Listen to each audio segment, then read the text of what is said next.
What's going on, guys? Nadem here. In this video, I'm going to show you one of my new favorite VSTs. I've been using it in a lot of projects.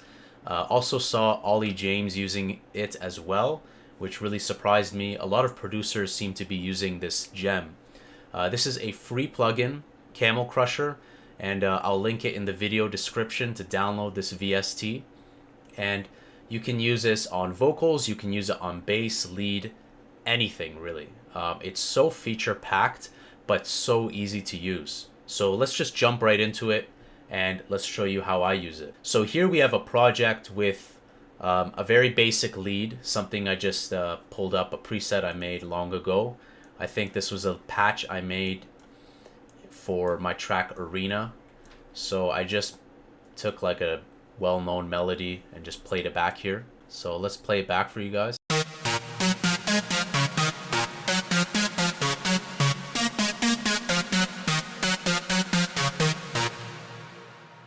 So nothing too crazy. Let's show you in action what Camel Crusher does, and let's explain all of the features. So Camel Crusher has 4 different components. Camel Crusher has the cutoff knob, so this is a low pass filter. It cuts off at 16 kilohertz all the way down to 80 hertz. And there is a resonance knob. Be careful with this. As you crank it up, it kind of adds like a little bell peak or little boost just above the 16 kilohertz. So a lot of times I'll use this, or if I want to tame a lead that has so much high end, it's okay to use the filter. Don't worry, you're not going to really decimate the high end. You will take some of that air and some of that sheen in the, that 20 kilohertz range. But if you want to use it on percussive elements or make space or cleaning purposes, go ahead and do it. It's a very clean filter. And let's see how that sounds.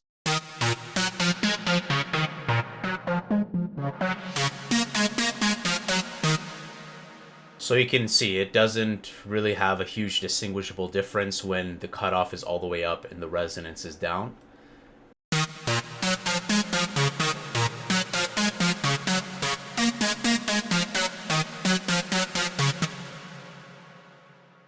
Now, one of Camel Crusher's most powerful components is the compressor knob. There is this fat button where the fat button tends to be a bit more gentle with the compression, and I just leave the fat mode on. I would recommend doing that as well.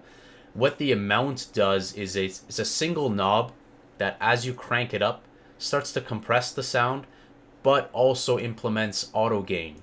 So if you guys have a very quiet vocal, you have a very quiet drums, you just want to do basic quick and easy compression, this is your go-to. And let's see how it affects this lead.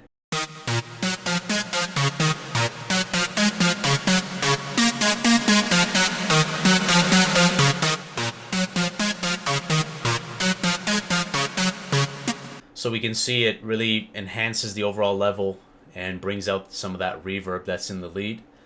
The other favorite part I have is the distortion knob. Now, the distortion knob, I mostly use the tube exciting, the tube distortion.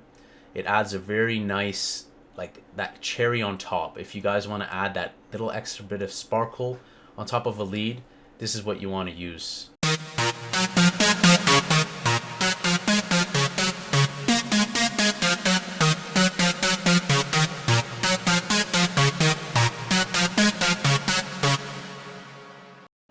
So even values like 2%, 1 or 2% will just slightly boost it.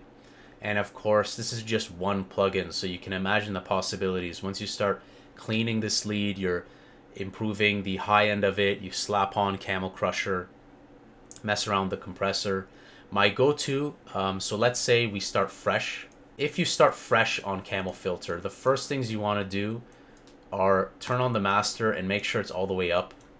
This is basically no changes to your sound. Again, the filter will be up to you, but the most powerful are going to be the distortion and the compressor. And the mech is way more savage, so be very careful with this. You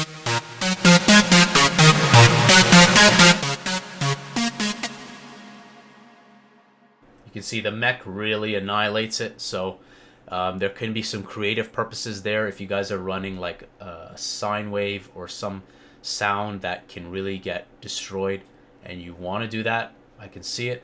But if we were going to boost this, I would probably leave, in this case, just for demonstration purposes, we can say distortion at 2%, compressor is at about -2 dB.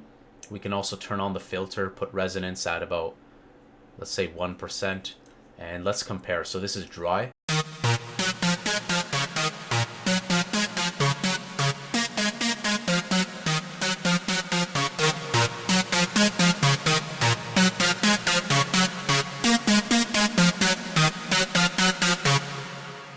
So I hope you guys like this video. Comment below, let me know if you guys use Camel Crusher. I absolutely love this plugin.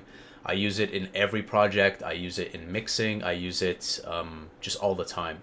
I don't use it as my first go-to plugin, so I generally use it usually in between plugins, maybe at the very end. Generally, I'll start with EQ, maybe a different type of like compressor, like the supercharger. So check out the video where I talk about Supercharger GT from Native Instruments. That also adds a lot of character. But if you guys need to make slight adjustments, maybe a slight boost, or maybe a slight bit of tube exciting, this plugin will make a huge difference to your workflow. So download it, check it out. Let me know, guys, what you think about the video. Drop a like, drop a dislike, leave a comment, and make sure you're subscribed. My new track, Demon, is launching on Saturday, so I'm stoked to get you that song in your hands, and I'll see you guys in the next video.